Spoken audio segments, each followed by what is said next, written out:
right. I've been given the role of talking about the nafs and or the ego and how that is, I guess, how what happens to the ego or what's the role of the ego during the month of Ramadan. Now, I'm fascinated by the ego, and probably because I've got one and I want to better understand it. But it's amazing that the month of Ramadan and particularly fasting um, plays such a role in really working on our nafs. I will continue to use the word nafs from now on. So when I say nafs, you may understand it as ego. Now, to understand I guess, the nafs and during the month of Ramadan when we're fasting, we also need to understand Satan. And the thing is, under normal circumstances outside Ramadan, the Satan and the nafs collaborate. So the Satan is there to tempt us. It gives us a delusion of the reality, and it likes to show evil things as though they are good. So it's almost like it puts these glasses on us where things that we would normally see as being not good, inappropriate, um, Allah subhanahu wa ta'ala won't like it, and it makes it look more appealing to us. So the Satan is there to do that. It can't force us to do things, but it can try and tempt us. It's like, what do you think, kind of thing. It can tempt us in that way. Now, as I said, the Satan works with nafs. They're allies. They're normally allies, but this depends on the purity of the nafs or lack of purity of the nafs. So the more impure, the more untamed the nafs is, the more collaboration it has with Satan. And basically, if the nafs is impure, it has, let's say, more receptors which the Satan can target. And therefore, we can become, you can say, the plaything of Satan, or the Satan can influence us very easily because it keeps, in a way, throwing these, darts at the target, and they always seem to hit the spot if the nafs is untamed. And so you can see how this collaboration can, be quite a strong allyship in our world. But then you might ask, what is the nafs? So what is the role of the nafs in our body? What do we do with it? And what is its purpose? Now, the nafs is a faculty that's found within our body, in our being, let's say. And it's one faculty along with many other faculties that we have, like the heart, the qalb, the intellect, the aql, the ruh, spirit. So the nafs is a faculty and it has certain functions. Everything in our body has a function. Everything in our body has a purpose. So it's there. It does have a purpose that it needs to achieve. Now, the purpose it normally would have is to fulfill wants and desires. Now, as human beings, we have to have wants and desires. Otherwise, we wouldn't survive on this earth. If you didn't have a desire to eat food, you would starve to death, basically. If you weren't reproducing, humanity would go extinct. So there is a role for the nafs for us to do certain things so that we have the desire to do them. And it's amazing, subhanAllah. Once I was watching this documentary about this, I guess, child who had absolutely no appetite. It was a disorder that she had. And she didn't want to eat. And so they basically had to give her a drip to keep her alive. So because she didn't have the desire to eat, she wasn't eating. And because she wasn't eating, she could have died if they did not intervene. So our nafs is there for a reason if it's functioning in a proper way. But if the nafs is untamed, this is when it becomes a problem.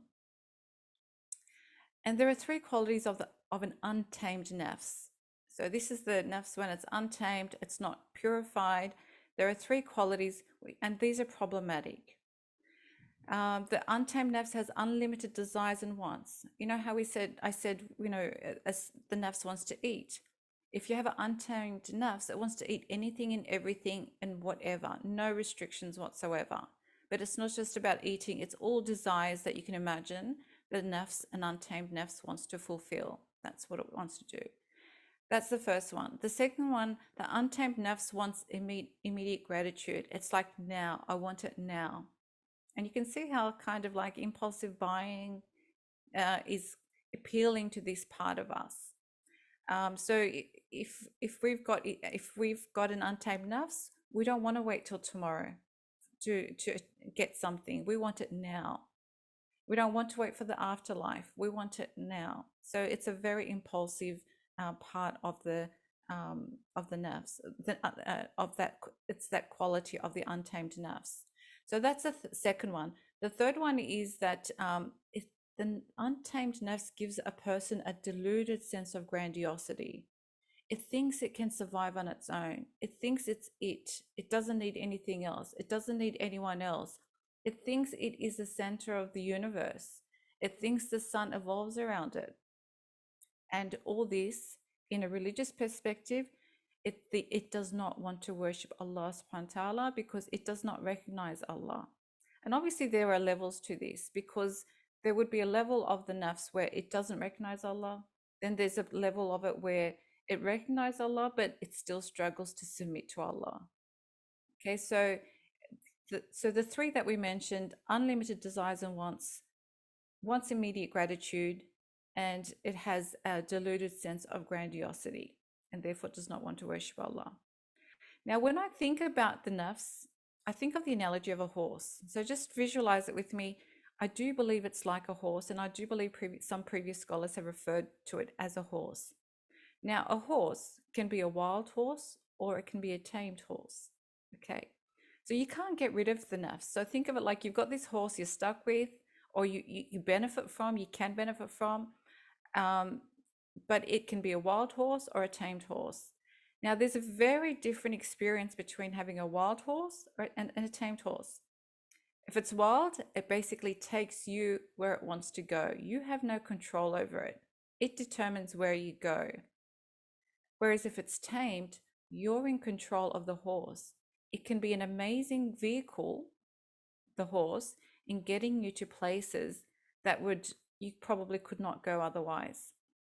So think of the nafs like that too. If it's untamed, it will take you to places that you probably could not have imagined, and you find yourself in those places as a result of your nafs. But if you've tamed it, it's going to be working with you as you get closer to Allah. So basically, by purifying the nafs, you are going from having a wild horse to a tamed horse. Now, the Satan, under normal Satan, if we go with this analogy of the horse, under normal circumstances, the Satan pokes the horse. Okay, so you're trying to tame it, the Satan will come and poke it, and then the horse reacts to it, and you have to jolt it depending on how much control you have over that horse slash nafs. You have to try to jerk it. You need to put it back into control. If you have no control, the Satan will poke it and it will just go bolting, and you're just on it, riding along. So at this point, you can see that the Satan can cause a lot of destruction if it's able to collaborate with the nafs. Well, what's the beauty about Ramadan? And in a hadith, it mentions when Ramadan begins, the gates of paradise open up, the doors of hell are locked, and the devil is chained, or the devils are chained. I think about this hadith, and I was thinking about my analogy and this hadith. Now, what I get from this hadith is that the devil, or Satan, shaitan, can no longer poke your horse. It can no longer poke your nafs during Ramadan.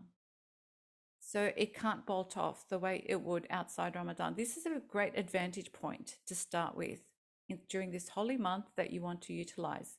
You have somewhat more control already. But there's more to it. In the hadith, it talks about how the gates of hell are closed and the gates of heaven are opened. So in my analogy, I visualize this. I visualize me being on a horse, and the pathway of the horse towards goodness is etched out better. So in a way, the horse is, I wouldn't say forced because we still have willpower, but it is nudged towards a path that is better for it. whether it means there's fence on the side or the path is clearer for it to walk on. But there is something about Ramadan that enables us or gives us or it pushes us to do more good.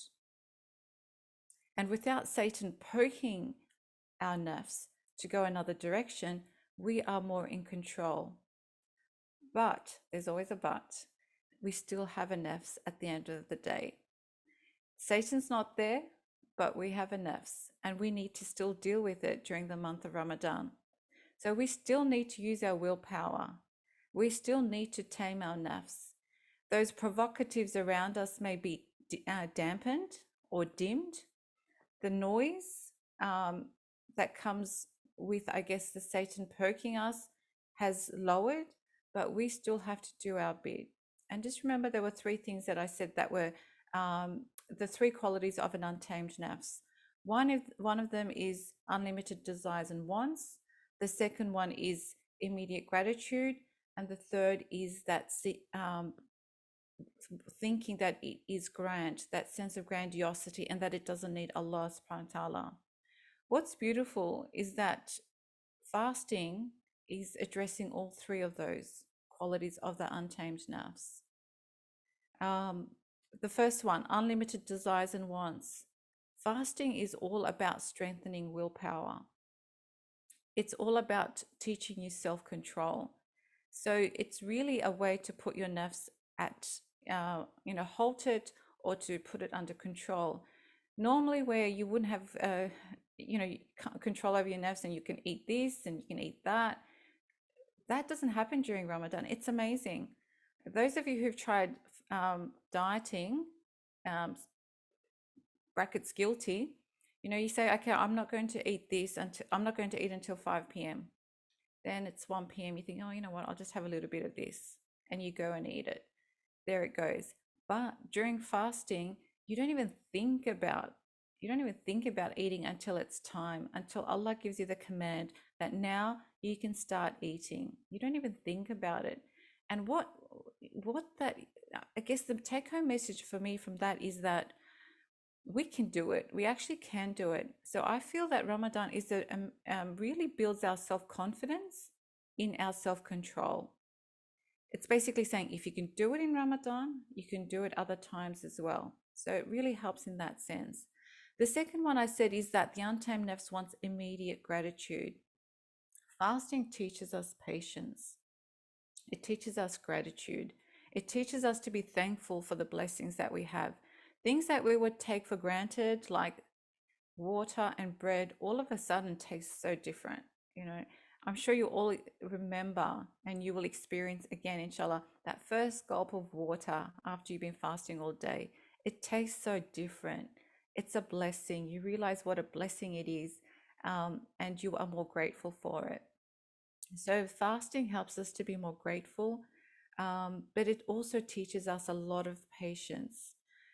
According to Imam Ghazali, fasting equals 1/4 of belief. And the reason he says that is fasting, based on a hadith, fasting comprises half of patience, because fasting requires a lot of patience. You have to restrain yourself, you have to withhold yourself. And according to another hadith, patience comprises half of belief. So based on that, he calculates that fasting is 1/4 of faith, of belief. So it's very powerful. It teaches us how to be thankful. It teaches us gratitude. Now, the third one, I said, untamed nafs gives the person a deluded sense of grandiosity. With fasting, you realize, wow, I can't even go a whole day without food and water and without feeling its effects. So you feel its effects and you realize how weak of a being you are, how impotent of a being you are, and you realize how much you depend on Allah, that without Him, you really are not much at all. So it is a huge blow to the ego. It's a huge blow to the nafs when we're fasting, because that grandiosity crumbles when you're fasting, and what's left is humility. So it really is a very powerful, fasting is a very powerful tool that helps us to purify and to tame our nafs, whatever level it is. We're all going to get something out of it depending on how tamed our nafs might be. And if we're finding fasting difficult, it is because of our nafs. Our nafs doesn't like it. Our nafs doesn't like many things that are hard for it. So it's not going to like fasting either.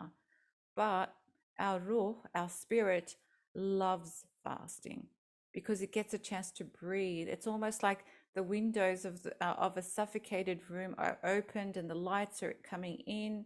The air is coming in. It can breathe, finally breathe. Because of fasting, the nafs is being suppressed. When the nafs get suppressed, the ruh gets to breathe and come more alive.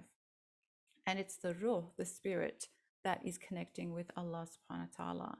So if you're feeling uneasy about it and finding it challenging, associate it as this is a good thing because it's going to tame my nafs. It's going to put my nafs where it's meant to be. When you associate good meaning with struggles, it really helps us to embrace that practice more.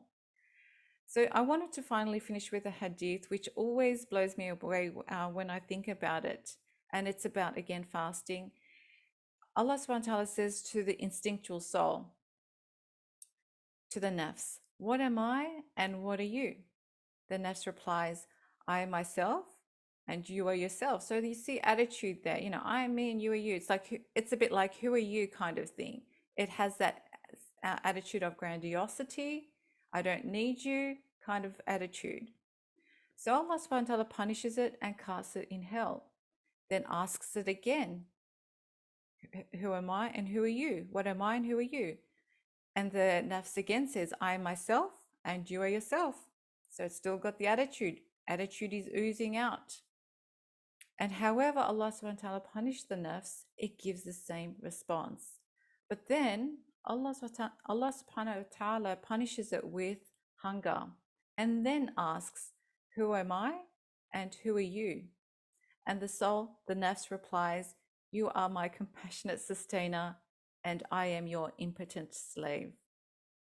So there is something special about fasting that really humbles the nafs. And when the nafs is humble, it helps us to really spiritually grow. And with Ramadan, Allah has created this, beautiful setting for us where the Satan can't tempt us as it would outside Ramadan. He's edging us towards the right path. Basically, Allah is saying, I've done everything for you. Now you've got to do your bit, and the rewards and the benefits that you get from it will be amazing. So on that note, may Allah subhanahu wa ta'ala enable us to get the most out of Ramadan. May He enable us to purify our nafs. May our nafs become tamed. And may we turn to Him in sincere worship. Ameen.